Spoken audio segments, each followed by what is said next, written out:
Matthew Walker, Community Outreach Director from Clean Air Council in Philadelphia. Matt holds a master's degree in environmental planning with a focus on community involvement and environmental problem solving. From working in China with Tibetan farmers to youth in Ghana and West Virginia, he has over 6 years of experience engaging communities and impacting local environmental decisions.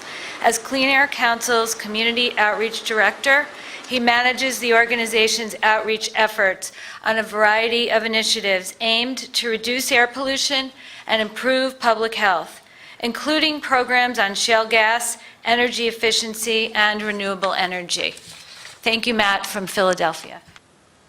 Thanks, Susan, for organizing the event and for inviting me to speak. I feel honored to be on the list of speakers.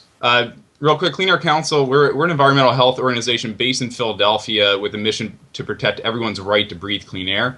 On the Marcellus Shale front, we have a multi-pronged approach. We take both a community education and organizing approach coupled with regulatory oversight and litigation when needed. Just to give you an example of the air quality impacts from the shale gas infrastructure, in Wyoming, rural parts of Wyoming, they had worse smog than Los Angeles during 2011. It was attributed specifically to shale gas operations, fracking, the whole gamut of infrastructure. Pennsylvania has, as you are probably well aware, has seen a huge build out of fracking and shale gas infrastructure, including pipelines, compressor stations, and processing plants.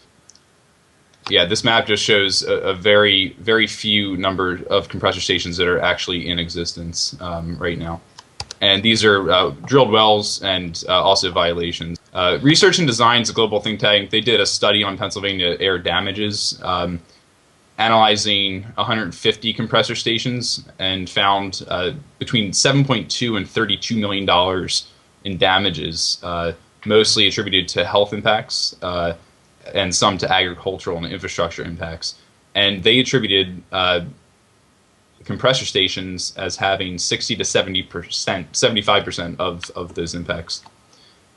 I will note that the research used 150 stations. DEP later that year found 200 stations according to their records. That's our State Department of Environmental Protection in Pennsylvania. And Clean Air Council recently looked through permits and found anywhere from 900 to 1,000 compressor station permits that DEP has, and we're still trying to figure out what's a duplication.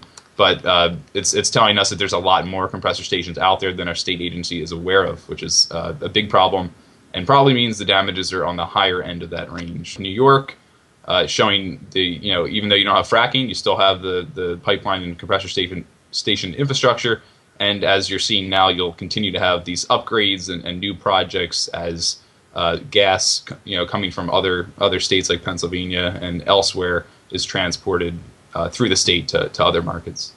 This is from EPA. I like to show this image because it shows the extensive network and web of interconnected equipment that makes up shale gas infrastructure. It's not just the well. It's not just where fracking's happening and the drilling and the fracking. It's through the pipelines. It's through the processing plants. It's through the compressor stations, the metering stations, and finally to market. So there's a lot of equipment, and every piece of it emits air pollution. This is an image of a compressor station. You can see the doors on the front represent where each engine would be. So it's basically a set of engines that compress the gas and push it through the pipeline to get it. And that's a compressor station next to an interstate pipeline. This is a FERC-regulated pipeline in Pennsylvania. This is a table of the different types of air pollutants that come out of the entire process of fracking and processing and transport of the gas. You can see a lot of the different phases include quite a significant amount of the types of air pollutions, and you can see some patterns occurring here. For instance, the volatile organic compounds, which are known and/or suspected carcinogens. Those occur throughout all of the processes of shale gas development. And then you can look at specific pieces of equipment, for instance, compressor engines and flaring, and those also include every type of pollutant that I have on the grid here. So methane is an extremely potent greenhouse gas, and especially compared to carbon dioxide. So natural gas is basically composed of methane. It's largely methane. NASA scientist Drew Shindell thinks methane is 105 times more potent than carbon dioxide at warming the planet over a 20-year time period. The Intergovernmental Panel for Climate Change, the UN panel, says that it's 72 times more potent over 20 years.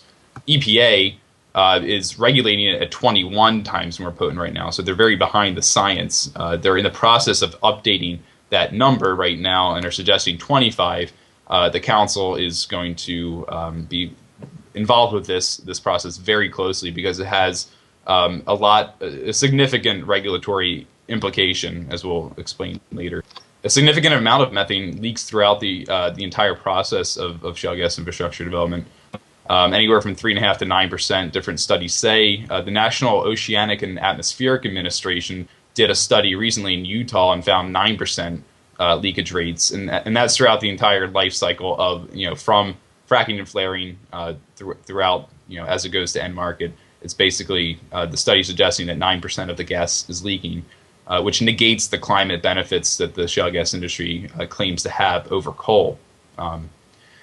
Those samples were atmospheric, which actually does a better job reflecting what's going on, what's actually being emitted. Whereas there was a study done by industry and the Environmental Defense Fund, and it found it a lot smaller leakage rate, which was somewhat expected.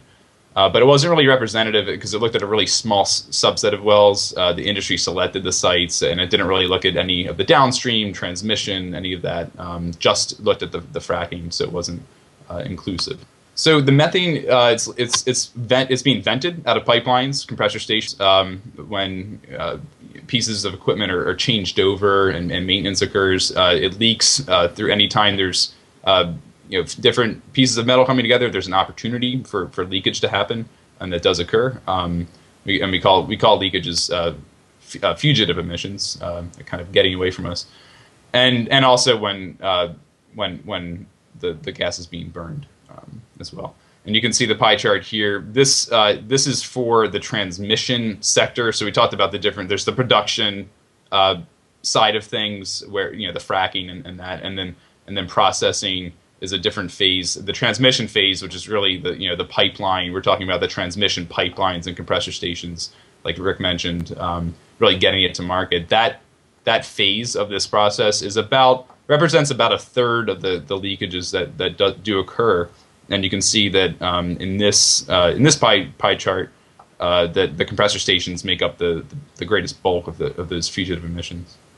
I'm going to introduce nitrogen oxides, or also known as NOx, which is just a group of different nitrogen and oxygen compounds. And NOx is basically formed anytime something burns. So when natural gas burns, when something's being flared, it's going to produce NOx. And the reason why we're concerned about NOx is because it combines in sunlight with VOCs, and it creates ground level ozone or smog. And smog has, we'll learn about with Wilma's presentation, has a lot of health impact. Right now, most of the NOx is coming from engines burning at fracking sites, the drill rigs and the trucks. But in the future, by 2020, it's expected that most of the NOx is going to be coming from compressor stations. VOCs, volatile organic compounds, they're known and suspected carcinogens, and also contribute to smog. Right now, the biggest chunk of VOCs comes from when flaring occurs, but in the future, it's believed that compressor stations will emit a more significant amount of VOCs. Weather and topography do have an impact on air pollution. There's something called a temperature inversion, where warm air sits above cool air and basically traps air pollution in areas where there's mountains and valleys. It traps it in a valley and keeps the air pollution close to where people are living and working, and that can create days where there's severe smog, and there's days there's action alert days for people to exercise less and that kind of thing. We're going to talk about the regulatory framework here, getting into how the state interacts a little bit with the federal agencies. So EPA sets national ambient air quality standards, or NAAQS, and they're based on public health. I will say they're often behind the times as far as catching up with science. But the states have to implement those standards with their own state permits, so they can make sure they're attaining those standards by issuing only a certain amount and with certain thresholds. And the Department of Environmental Conservation in New York, they're also responsible for, issuing what's called a major source permit, a Title V permit, and also minor sources of air pollution, minor permits.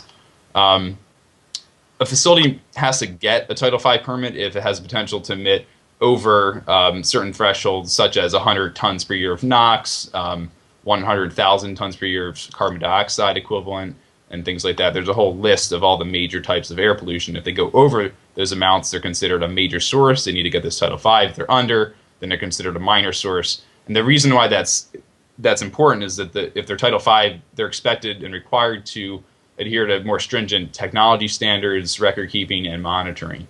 So that's always something we try to look at is is a company proposing just under those limits so they can kind of get away with something, or what's going on here? Should they actually, in theory, be given this Title V permit and adhere to the more stringent requirements? In New York, you have the environmental impact assessment option at the state level too, the State Environmental Quality Review, which basically any agency like DEC that's going to issue a discretionary permit will be required to look to see if there's any significant environmental impacts from the project. And if there are, they have to identify how they're going to mitigate those impacts. The greenhouse gas tailoring rule is an EPA rule, Environmental Protection Agency rule, that looks at the amount of greenhouse gases, including methane, that come off of a facility. And if it's over 100,000 tons per year, that can also trigger a source to be considered a major source of air pollution. Before this, they did not look at greenhouse gases. It was only for 6 of what are called the criteria air pollutants, the sort of main air pollutants. And this is sort of a new thing where the EPA is acknowledging the greenhouse gases play a significant role in climate change and having human health impacts. So the compressor stations in the AIM project, there's 2 in New York. They're both in non-attainment areas. The Stony Point station, that's in a severe non-attainment. So that means they're not attaining those national ambient air quality standards for that region, for the county. They're polluting too much. There's too much air pollution in the air, in the ambient air. Right now it's a major source for NOx, so it has that Title V permit for VOCs and for greenhouse gases, and it's so with the upgrades, the company thinks that it will trigger best available control technology, or BACT, for greenhouse gases because it's going to add a significant amount. But they don't think it's going to add a significant amount for other types of air pollutants, so it's not going to be required to do more stringent technology and record keeping for the other types of air pollutants. This gets into alphabet soup. So basically, they don't think it's going to trigger those more stringent standards. For the Southeast, it's kind of similar. It is a major source right now for NOx and greenhouse gases. They think it's going to exceed the limits for greenhouse gases and trigger more stringent technology standards, but not for the other types of criteria air pollutants. So Susan did want me to just mention the FERC process here real quick, and the fact that there are many points along the process that the public can be involved. And right now, they still are collecting comments during what's called the pre-filing or the scoping portion. And the reason that they do this, the pre-filing, is basically to avoid litigation. FERC has designed this process to have a company get all the problems out front from the community, figure everything out before they actually file, so that their only course of action isn't litigation. It's, hey, let's figure this out.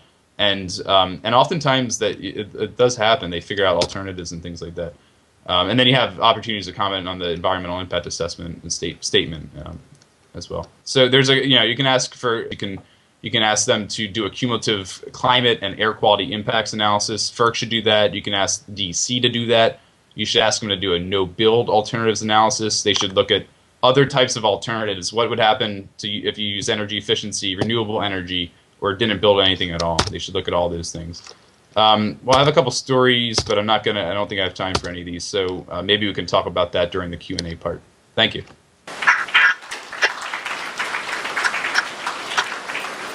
Thank you, Matt.